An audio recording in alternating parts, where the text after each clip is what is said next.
ഇന്ന് രാവിലെ മുതൽ വലിയ വാർത്തയാണ്. ഇ.ഡി. റെയ്ഡ് നടക്കുന്നു. 8 ഇടങ്ങളിലാണ്.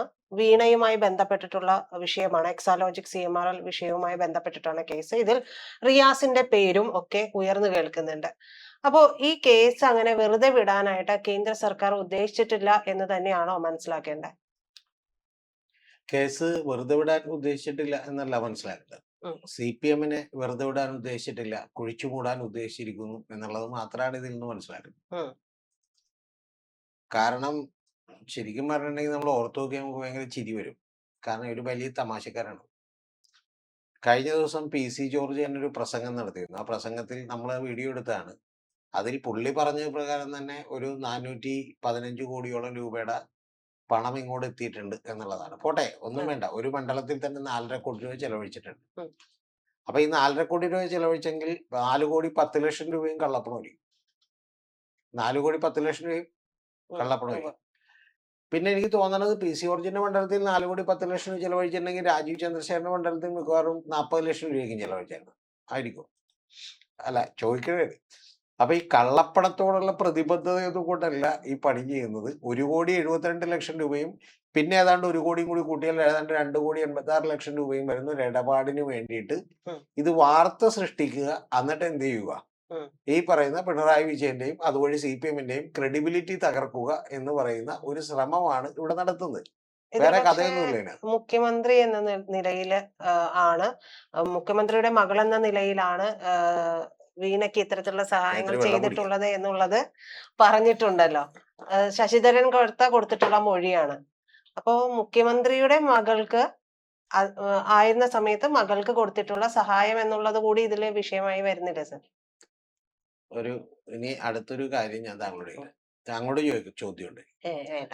മുഖ്യമന്ത്രിയുടെ മകൾ എന്നുള്ള നിലക്ക് കൊടുത്തിരുന്നു എന്നുള്ളത് ഇൻകം ടാക്സ് സെറ്റിൽമെന്റ് ബോർഡിന്റെ ഒരു ഉത്തരവിൽ എഴുതി വെച്ചിരിക്കുന്ന ഒരു കാര്യമാണ്.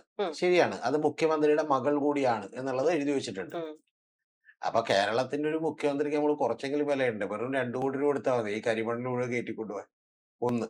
ഇനി രണ്ടാമത്, അങ്ങനെ കയറ്റിക്കൊണ്ടു പോയിട്ടുണ്ടെങ്കിൽ കരിമണൽ കർത്തക്ക് എന്ത് ഗുണമാണ് ഇവർ ചെയ്തു കൊടുത്തേക്കണത് എന്നുള്ളത് രണ്ടാമത്തെ ചോദ്യം. ഇനി ഇതെല്ലാം പോട്ടെന്ന് ശരി, ഞാൻ പറഞ്ഞ ഒരു വാദത്തിന് വേണ്ടി പിണറായി വിജയനും വീണ വിജയനും ഒക്കെ ഇത് ചെയ്തിട്ടുണ്ടെന്ന് തന്നെ വിചാരിക്കും. അപ്പൊ ഇത് മാത്രം പിടിച്ചാൽ മതിയോ? മറ്റേ രമേശ് ചെന്നിത്തല കാശ് മേടിച്ചിട്ടുണ്ട്, VD സതീശൻ കാശ് മേടിച്ചിട്ടുണ്ട്, നമ്മുടെ പ്രിയപ്പെട്ട കുഞ്ഞാലിക്കുട്ടി സാഹിബ് 50 ലക്ഷം വീതം പലതവണ മേടിച്ചിട്ടുണ്ട്, മാധ്യമങ്ങൾ 16 കോടി രൂപ മേടിച്ചിട്ടുണ്ട്. അങ്ങനെ ഈ 130 കോടി രൂപയുടെ അന്വേഷണം വേണ്ട, പകരം 2.25 കോടി രൂപയുടെ അന്വേഷണം മാത്രം മതി എന്ന് പറയുന്ന വിശാല ഹൃദയത എങ്ങനെയാണ് വരുന്നത് ഒരു ഏജൻസിക്ക്? അറിയാൻ വേണ്ടി ചോദിക്കണേ. ഇന്ററീം സെറ്റിൽമെന്റ് ബോർഡിൽ തന്നെ ഈ കണക്കുകളൊക്കെ എഴുതി വെച്ചിട്ടുണ്ട്. ഈ കണക്കുകളെല്ലാം എഴുതി വെച്ചിട്ടുണ്ട്. ഇതിൽ രമേശ് ചെന്നിത്തല ചോദ്യം ചെയ്യപ്പെട്ടിട്ടില്ല, VD സതീശൻ ചോദ്യം ചെയ്യപ്പെട്ടിട്ടില്ല. സതീശനെ വിട്ടേക്ക്, കുഴപ്പമില്ല. കാരണം വെച്ചാൽ പാവം മുഖ്യമന്ത്രി, പുള്ളി 5 ലക്ഷം രൂപ മേടിച്ചിട്ടുണ്ട്. അത് തന്നെ പുള്ളിക്ക് ചീത്തപ്പേരാണ്. 5 ലക്ഷം രൂപയൊക്കെ ആയിട്ട് ഒരാളുടെ ഇന്ന് മേടിക്കുക എന്ന് പറഞ്ഞാൽ നാണക്കേടാണ്. പിന്നെ അന്ന് പുള്ളി MLA ഇരുന്നു, അതുകൊണ്ട് 5 ലക്ഷം ഒക്കെ എടുത്തിട്ടുണ്ടാവുള്ളൂ. പക്ഷെ ബാക്കിയുള്ള എല്ലാവരും 16 കോടി രൂപ മാധ്യമങ്ങൾ കൊടുത്തിട്ടുണ്ടെന്ന്. അപ്പൊ ഇതൊന്നും അന്വേഷിക്കണ്ട, ഇതെല്ലാം അന്വേഷിക്കണം. ഇതെവിടെ അന്വേഷിച്ചേക്കണ പ്രജിത? വർഷങ്ങൾ കുറെ ആയല്ലോ, ഇതെവിടെ അന്വേഷിച്ചേക്കട?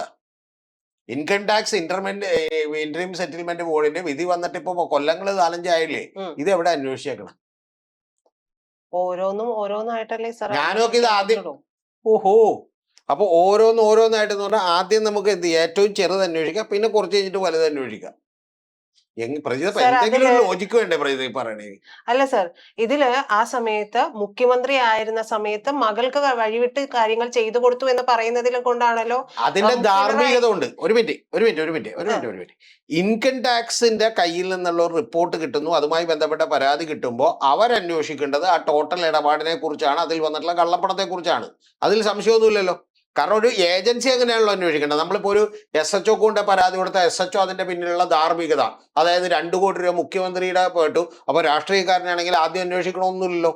നമ്മൾ 130 കോടി രൂപയുടെ പരിപാടി കള്ളപ്പണ ഇടപാടുകൾ അതുമായി ബന്ധപ്പെട്ട് നടന്നിട്ടുണ്ടെങ്കിൽ അത് മൊത്തത്തിലല്ല അന്വേഷിക്കേണ്ടത് മൊത്തത്തിലാണോ? അല്ലേ? അത് അന്വേഷിക്കണം. പക്ഷെ അപ്പോഴും സാറ് പറഞ്ഞത് ധാർമ്മികത എന്ന് പറയുമ്പോൾ പോലും എല്ലാവരും പറയുന്ന കാര്യം അത് തന്നെയാണല്ലോ. ഒരു മുഖ്യമന്ത്രി ആയിരിക്കെ അദ്ദേഹത്തിന്റെ മകൾ, അതുപോലെ AKG സെന്ററിന്റെ മേൽവിലാസം വന്നതുമൊക്കെ CPM-നെ സത്യത്തിൽ ഈ ഒരു വിഷയത്തിൽ മുൾമുനയിൽ നിർത്തിയിട്ടുണ്ട് എന്നുള്ളത് തന്നെയല്ലേ? AKG സെന്ററിന്റെ മേൽവിലാസം AKG സെന്ററിന്റെ അപ്പുറത്തുള്ള ഹോസ്റ്റലിന്റെ മേൽവിലാസമാണ്. അവരവിടെ താമസിക്കണമെങ്കിൽ പിന്നെ അവിടുത്തെ മേൽവിലാസം ഇല്ലാതെ വേറെ ഏതെങ്കിലും മേൽവിലാസം കൊടുക്കുമെന്ന്. ഇനി രണ്ടാമത്തെ കാര്യം ഞാൻ നിങ്ങളോട് ചോദിക്കട്ടെ, EDയുടെ അന്വേഷണത്തിന് വേണ്ടിയിട്ട് താങ്കൾ പറഞ്ഞൊരു കാര്യത്തിലൊരു പ്രശ്നമുണ്ട്. ആ പ്രശ്നം എന്താണെന്ന് താങ്കൾക്ക് മനസ്സിലായിട്ടില്ല. കാരണം എന്താ വെച്ചാൽ താങ്കളുടെ മനസ്സ് അങ്ങനെ പരുവപ്പെട്ടിരിക്കുന്നതുകൊണ്ടാണ് ഈ മാധ്യമങ്ങളിലെ എല്ലാ വാർത്തകളും കൊണ്ട്. അതിന് കുഴപ്പമില്ല. ഞാൻ ചോദിക്കുന്നത്, നമുക്ക് മുഖ്യമന്ത്രിയുടെ ധാർമ്മികതയെ കുറിച്ചൊക്കെ പറയാം. അത് BJPക്ക് പറയാം, ഒരു സംശയമില്ല. കാരണം BJP വേറെ ആരെയും കുറ്റപ്പെടുത്തണ്ട. പക്ഷേ ഒരു അന്വേഷണ ഏജൻസി അന്വേഷിക്കുമ്പോൾ അങ്ങനെ ആരുടെ ധാർമ്മികത ഇപ്പുറത്ത് എന്താണെന്നൊന്നും നോക്കിയിട്ടല്ലല്ലോ എന്ത് ചെയ്യുന്നത്. അല്ല അല്ല, അത് ഒരു അന്വേഷണം MLA ഒരാളെ കത്തിക്കൂത്തി എന്ന് പറഞ്ഞിട്ടുണ്ടെങ്കിൽ ഒരു MLA ആയതുകൊണ്ട് നമുക്കത് കൂടുതൽ അന്വേഷിക്കാം. തൊട്ടപ്പുറത്ത് 250 പേര് മരിച്ചത് അന്വേഷിക്കണമെന്ന് പറയാൻ പറ്റില്ലല്ലോ. കാരണം വെച്ചാൽ ഇതെല്ലാം അന്വേഷിക്കണം, ഒരുപോലെ അന്വേഷിക്കണം. അല്ലെന്നുണ്ടെങ്കിൽ കൂടുതൽ പ്രാധാന്യം ഒറ്റയിൽ കൊടുക്കണം. കാരണം അന്വേഷണം ഒരു രാഷ്ട്രീയ പാർട്ടി എന്നുള്ളവർക്ക് BJPക്ക് പറയാം, ആരോപണം ഉന്നയിക്കുക. കാരണം എന്ന് വെച്ചാൽ മുഖ്യമന്ത്രിയുടെ ധാർമ്മികതയാണ് വലുത്. അല്ലാതെ മാധ്യമങ്ങളുടെ ധാർമ്മികതയോ അല്ലെങ്കിൽ ഈ പറയുന്ന പോലെ ബാക്കിയുള്ളവരുടെ ധാർമ്മികതയോ ഒന്നും നോക്കാൻ കരിമണൽ കർത്തയുടെ ധാർമ്മികത ഒന്നും എന്ത് ചെയ്തിട്ട് കാര്യമില്ല, ചർച്ച ചെയ്തിട്ട് കാര്യമില്ല. അതവിടെ നിൽക്കട്ടെ. പക്ഷേ ഇതേ നിലപാടല്ല കേട്ടോ നമ്മൾ ആന്റോ അഗസ്റ്റിന്റെ കാര്യത്തിൽ എടുക്കുന്നത്. ഞാൻ ജസ്റ്റ് ഒന്ന് ഓർമ്മിപ്പിച്ചതേ ഉള്ളൂ. നമ്മൾ ആന്റോ അഗസ്റ്റിൻ ഉത്തമനായ മാതൃകയായിരിക്കണം, വലിയ ധാർമ്മികത ഉണ്ടായിരിക്കണം എന്നൊക്കെ നമ്മൾ പറയണം. അതവിടെ നിൽക്കട്ടെ. ഇനി അടുത്തത് ഈ കേസിലേക്ക് വന്നാൽ, ഇന്നിപ്പോ ED പുറത്തേക്ക് വിട്ടേക്കുന്ന വാർത്ത എന്താണെന്നറിയാമോ? ഒരു മാധ്യമം റിപ്പോർട്ട് ചെയ്യുന്ന ഒരു വാർത്തയാണ്. അതെന്ന് പറഞ്ഞാൽ EDയുടെ ഇന്ന് ലീക്ക് ചെയ്തിട്ട് വാർത്ത ആയിരിക്കുമല്ലോ. ആ വാർത്ത എന്താണെന്ന് വെച്ചാൽ, റിയാസിന്റെ സുഹൃത്ത് CPM ജില്ലാ സെക്രട്ടേറിയറ്റ് അംഗം P നിഖിൽ ചോദ്യം ചെയ്യുന്നത് കോഴിക്കോടുള്ള കോസ്മോസ് ഫ്ലാറ്റിൽ വെച്ചിട്ടാണ് ചോദ്യം ചെയ്യുന്നത്. ആ നിഖില് ചോദ്യം ചെയ്യുമ്പോൾ അദ്ദേഹത്തെ വിളിച്ചിട്ട് ഇവർക്ക് കിട്ടിയിട്ടില്ല. അതുകൊണ്ട് ഇദ്ദേഹത്തെ ചോദ്യം ചെയ്യാനായി എത്തിയിട്ടുള്ള എൻഫോഴ്സ്മെന്റ് ഡയറക്ടറേറ്റ് വിഭാഗം എന്ന് പറയുന്നത് ഇദ്ദേഹത്തിന്റെ ഫോൺ ട്രേസ് ചെയ്ത് ഏറ്റവും ഒടുവിൽ ഒരു സ്വകാര്യ ഹോസ്പിറ്റലിൽ നിന്ന് ഇദ്ദേഹത്തെ കണ്ടെത്തി അദ്ദേഹത്തെ കൂട്ടിക്കൊണ്ടുവന്ന് ഫ്ലാറ്റിലെത്തിയാണ് ചോദ്യം. CPMന്റെ ജില്ലാ സെക്രട്ടേറിയറ്റ് മെമ്പറാണ്. ഇന്നലെയും മിനിഞ്ഞാന്നേയും അതിനു മുമ്പും ഒക്കെ അവിടെ കോഴിക്കോട് പരിപാടികളിൽ പങ്കെടുക്കുന്ന ഒരാളാണ്. പുള്ളീനെ ഫോണിൽ കിട്ടുന്നില്ല എന്ന് പറഞ്ഞാൽ അതിന്റെ അർത്ഥം എന്താ? ഒന്നില്ലെങ്കിൽ വിളിച്ചിട്ട് പുള്ളി എടുത്തില്ല എന്ന് പറഞ്ഞാൽ ഓക്കെ, 150 തവണ വിളിച്ചു എന്നിട്ട് എടുത്തില്ല എന്ന് പറഞ്ഞാൽ കുഴപ്പമില്ല. പുള്ളി ഫോണിൽ കിട്ടുന്നില്ല, പകരം പുള്ളിയുടെ ഫോൺ എന്ത് ചെയ്ത് ട്രേസ് ചെയ്ത്, എന്നിട്ട് പുള്ളി ഒളിച്ചിരിക്കുന്നത് എവിടെയെന്ന് അറിയാമോ? കോഴിക്കോടുള്ള പ്രമുഖമായിട്ടുള്ള ഒരു സ്വകാര്യ ഹോസ്പിറ്റലിൽ പുള്ളി ഉണ്ടായിരുന്നു. ഇത്തരം സെലക്റ്റീവ് ആയിട്ടുള്ള ലീക്കേജുകൾ ആർക്ക് വേണ്ടിയാണ് എൻഫോഴ്സ്മെന്റ് ഡയറക്ടറേറ്റ് കൊടുക്കുന്നത്? സത്യം പറഞ്ഞാൽ പുള്ളി ഈ പറയുന്ന CPMന്റെ ജില്ലാ കമ്മിറ്റി ഓഫീസിൽ വിളിച്ചിട്ട് ചോദിച്ചാൽ പോലെ, ഇനി പുള്ളിനെ വിളിച്ച് കിട്ടിയില്ലെന്ന് പറഞ്ഞാൽ എൻഫോഴ്സ്മെന്റ് ഡയറക്ടറേറ്റിൽ നിന്നാണ്, നിങ്ങൾ എന്ത് ചെയ്യണം? അവിടെ അല്ല ഏതെങ്കിലും കോൺസ്റ്റബിളിനെ വിട്ട് പുള്ളിയുടെ വീട്ടിലേക്ക് പറഞ്ഞു വിട്ടിട്ട് ഇങ്ങനെ എന്ത് ചെയ്യണം വന്നോ എന്ന് പറഞ്ഞാൽ പുള്ളി എന്ത് ചെയ്യും? വരും. ഇത് ശരിക്കും പറഞ്ഞ ഒരു നാടകീയ സൃഷ്ടിക്കാണ്. ഈ നാടകീയത അടുത്തത് എനിക്ക് ചിരി വന്നു. എന്താണെന്നറിയാമോ? ED റെയ്ഡ് 5 ഇടങ്ങളിൽ CMRL എക്സാലോജിക് മുഹമ്മദ് റിയാസിന്റെ സുഹൃത്തുക്കളുടെ വീടുകളിലാണ് റെയ്ഡ് നടക്കുന്നത്. അത് വീണയുടെ വീട്ടിൽ നിന്ന് 2 ഡയറി പിടിച്ചെടുത്തിരുന്നു. ആ ഡയറിയിലെ പേരുവിവരങ്ങൾ തേടിയാണ് അന്വേഷണം പോകുന്നത്. 2.25 കോടി രൂപക്ക് വേണ്ടി. കേരളത്തിന്റെ മുഖ്യമന്ത്രി ആകെ അഴിമതി എടുത്തത് വെറും 2.25 കോടി രൂപ കണ്ട. 2.25 കോടി രൂപ അതവിടെ നിൽക്കട്ടെ, കുഴപ്പമില്ല. അഴിമതി അത് സമ്മതിച്ചെന്ന്. എന്നാലും അവിടെ 2.25 കോടി രൂപ. പക്ഷേ 136 കോടി രൂപ അത് പോട്ടെ, കുഴപ്പമില്ലെന്ന് പറയണം. ഇതോടെ നിൽക്കട്ടെ. എന്നിട്ട് ഏറ്റവും വലിയ തമാശ എന്ന് പറഞ്ഞാൽ, വെസ്റ്റ് ഈ പറഞ്ഞ പോലെ ഹില്ലിലെ DYFI മേഖലാ സെക്രട്ടറി നന്ദുലാൽ. പ്രതീഷ്, താങ്കൾ ഇത് കഴിഞ്ഞിട്ട് ഇവിടുത്തെ മേഖലാ സെക്രട്ടറി ആരാണെന്ന് തന്നെ അന്വേഷിച്ചു നോക്കും.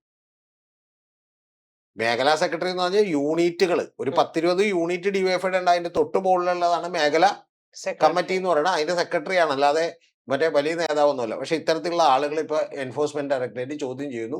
8 ഇടങ്ങളിൽ മൊത്തം റെയ്ഡ് ചെയ്യുന്നു. ഇതിൽ ആകെയുള്ളതെന്ന് പറയുന്നത് ലേക്കർ ഇന്ത്യ കോർപ്പറേഷൻ എന്ന് പറഞ്ഞ ഒരു മെഡിക്കൽ എക്യുപ്മെന്റ് കമ്പനി, ഒരു സപ്ലൈ ഫേമാണ്, distribution and supply medical equipment ഫേമാണ്. അവിടെ റെയ്ഡ് ചെയ്യുന്നുണ്ട്. റെയ്ഡ് ചെയ്യുന്നതൊക്കെ ചെയ്തോട്ടെ, അതിനൊന്നും കുഴപ്പമില്ല. എന്റെ ചോദ്യം എന്ന് പറയുന്നത് ഒരൊറ്റ കാര്യമുള്ളൂ. ഇത് യഥാർത്ഥത്തിൽ അന്വേഷണം നടത്തി ആളുകളെ കണ്ടെത്താനുള്ള പരിപാടിയൊന്നുമല്ല. എൻഫോഴ്സ്മെന്റ് ഡയറക്ടറേറ്റ് ഇതുവരെ നടത്തിയിരിക്കുന്ന റെയ്ഡുകൾ മുഴുവൻ രാഷ്ട്രീയ പാർട്ടികൾക്ക് താല്പര്യമുള്ള, ഭരിക്കുന്ന പാർട്ടിക്ക് താല്പര്യമുള്ള ആളുകളെ സമ്മർദ്ദത്തിൽ ആഴ്ത്താൻ വേണ്ടി മാത്രമുള്ളതാണ്. സാന്റിയാഗോ മാർട്ടിന്റെ ഇവിടെ ഇതുപോലെ ഇൻകം ടാക്സ് റെയ്ഡ് നടത്തി പുള്ളി ചെറുതായിട്ടൊരു 1000 കോടി രൂപ BJPക്ക് സംഭാവന കൊടുത്ത് ഇപ്പോൾ ഒരു കുഴപ്പമില്ല. ഏത് അഴിമതിക്കെതിരെ പ്രതിബദ്ധതയുള്ളവരാണ്, മറന്നു പോകരുത്. പിന്നെ ഒന്ന് പരിശോധിച്ച് നോക്കട്ടെ, ഇലക്ട്രൽ ബോണ്ട് വഴി പണം കൊടുത്ത ആളുകളിൽ 1ാം സ്ഥാനത്തേക്ക് നിന്നത് ആരാണ്? Santiago Martin. 2ാം സ്ഥാനത്തേക്ക് നിന്ന ആളുടെ പേര് പറയട്ടെ, മേഘ എഞ്ചിനീയറിംഗ് ഇൻഫ്രാസ്ട്രക്ചർ ലിമിറ്റഡ്. 140 കോടി രൂപ അവരെന്ത് ചെയ്തു? ഇലക്ട്രൽ ബോണ്ട് എടുത്തു. തൊട്ട് അടുത്ത മാസം അവർക്ക് 14,000 കോടി രൂപയുടെ വർക്ക് കൊടുത്തു. ഏത് അഴിമതി എന്ത് ചെയ്തില്ല കേട്ടാ, ഒരിക്കലും ഞങ്ങൾ പൊറുക്കൂല. പിന്നെ ഇനി വേണമെങ്കിൽ ഒരു 5 എണ്ണം പറയാം ഞാൻ. ഡിജിറ്റൽ ഫാർമ വിഷൻ എന്ന് പറഞ്ഞൊരു കമ്പനിയുണ്ട്. കമ്പനിയുടെ കഫ് സിറപ്പ് കഴിച്ചിട്ട് 1 വയസ്സിനും 3 വയസ്സിനോടൊക്കെയുള്ള 12 കുട്ടികൾ മരിച്ചുപോയി. അവരും കാശ് കൊടുത്തിട്ടുണ്ട്. സിപ്ല എന്ന് പറയുന്ന മരുന്ന് കമ്പനിയുണ്ട്, അവരും കാശ് കൊടുത്തിട്ടുണ്ട്. അങ്ങനെ ഈ ലോകത്തുള്ള ഇതുപോലെയുള്ള മരുന്ന് കൊടുത്ത ആ മരുന്ന് തെറ്റാണെന്ന് കണ്ടെത്തി ആളുകൾ മരിച്ചു പോയതടക്കമുള്ള നിരവധി കമ്പനികളുടെ നിന്ന് പണം കൊടുത്തിട്ടുള്ള ആളുകൾ പ്രതിയൊക്കെ പറയണം. പക്ഷേ അതൊക്കെ ശരി തന്നെ, പക്ഷേ കേരളത്തിലൊരു അഴിമതി നടക്കരുത് എന്ന് പറഞ്ഞ ആത്മാർത്ഥം കൊണ്ടാണ് ഈ അന്വേഷണം വന്നത്. ഇനി ഒരു കാര്യം കൂടി പറഞ്ഞ കാര്യം ക്ലിയർ ആവും. അരവിന്ദ് കെജ്രിവാളിനെതിരെ ഇത് തന്നെ പറഞ്ഞു. പുള്ളിയുടെ രാഷ്ട്രീയ പാർട്ടി തകർന്നുപോയി, പുള്ളി തകർന്നുപോയി, മാസങ്ങളോളം ജയിലിൽ കിടക്കേണ്ടി വന്നു. ഇതെല്ലാം കഴിഞ്ഞ് ഇപ്പൊ എന്താ പറയണെന്നറിയോ? കേസൊന്നും ഉണ്ടായില്ല, വെറുതെ എടുത്തൊരു കേസില്ല.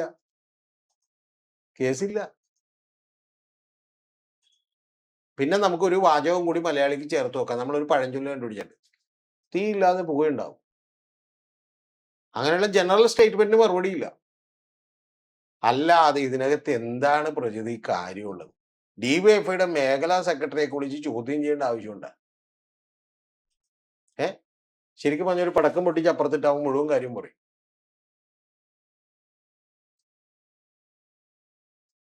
എനിക്ക് കേട്ടപ്പോ ചിരിയോ. താങ്കൾ ശരിക്കും ആലോചിക്കും, ഒരു മേഖലാ സെക്രട്ടറി ആരായി? CPM ജില്ലാ സെക്രട്ടറി ഏറ്റവും ബ്രോക്കൻ, ബാക്കി കമ്പനികളൊക്കെ റെയ്ഡ് ചെയ്ത് നോക്കി. എന്നിട്ട് 6 മണിക്ക് എത്തി എന്ത് ചെയ്യുന്നു? സത്യത്തിൽ എനിക്ക് സങ്കടമുണ്ട്. എന്താണെന്നറിയാമോ? നമ്മുടെ കയ്യിൽ ടാക്സ് കൊണ്ടാണ് ഇവർക്ക് ശമ്പളം കൊടുക്കണം. ആ ശമ്പളം കൊടുക്കണവര് യഥാർത്ഥത്തിലുള്ള പണിയെടുപ്പിക്കാൻ നോക്കാതെ ഇതുപോലെയൊക്കെ പണിയെടുപ്പിക്കുമ്പോൾ നമുക്ക് തന്നെ വലിയ നഷ്ടമാണ്. പക്ഷെ നമുക്കും ഇത് ഇഷ്ടമാണ്. ഇപ്പൊ ശ്രീശാന്ത് ടിൻഡി ടീമിന്ന് പുറത്തായി എന്ന് പറയുമ്പോൾ നമുക്കൊരു സന്തോഷമുണ്ട്. അപ്പൊ എന്താന്ന് വെച്ചാൽ വെറുതെ ഒരു സന്തോഷം. ഒരാൾ ബുദ്ധിമുട്ടുമ്പോൾ നമുക്കൊരു സന്തോഷം, അതുകൊണ്ട്. എന്നാ ഈ ടീമിൽ എടുത്തു എന്ന് പറഞ്ഞാൽ നമുക്കൊരു സന്തോഷമില്ല. മനസ്സിലായി? നമ്മുടെ ബന്ധുക്കളിലൊക്കെ നമ്മൾ ശ്രദ്ധിച്ചു ചോദിക്കും, ഒരാൾക്ക് ഒരു അപകടം പറ്റി, അപ്പം ബുദ്ധിമുട്ടിലാണ്, അല്ലെങ്കിൽ വേറെ എന്തെങ്കിലും പോലീസ് കേസ് ഉണ്ടായതുകൊണ്ട് നമ്മൾ എല്ലാവരോടും ചർച്ച ചെയ്യും. 4 കൊല്ലം കഴിഞ്ഞിട്ട് അവനെ വെറുതെ വിട്ടു എന്ന് പറഞ്ഞാൽ അവന് നമുക്ക് മെസ്സേജ് അയക്കണേ വെറുതെ വിട്ടുവിട്ടാന്ന് പറഞ്ഞാൽ നമ്മൾ ഒരാളോട് പറയില്ല.